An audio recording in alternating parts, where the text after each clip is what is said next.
आमच्या ह्या जे काही छोटेखानी आम्ही प्रयत्न करतोय त्याला यश दे अशीच आपण प्रार्थना करू शकतो. आपण शिवभक्तांचे खरे मावळे आहोत.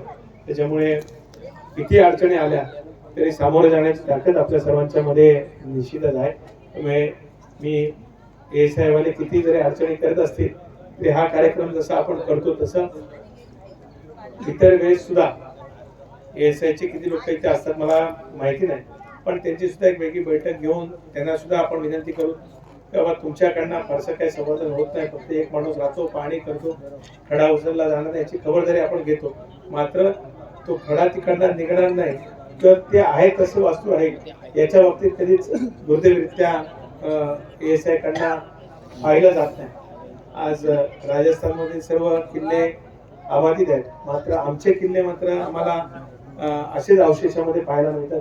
हे दुर्भाग्य आपलं निश्चितच त्या ठिकाणी. त्यामुळे पूर्णपणे हा जाज्वल्य इतिहास पुढच्या पिढीपर्यंत पोहोचवण्याची आपण असा ठाकूरजी असं आपण असंख्य असे सहकार्य जे तिथे घेतलेले आहे ते करण्याकरता जे काही शक्य होते ते शिवभक्त म्हणून निश्चितच मी प्रयत्न करीन.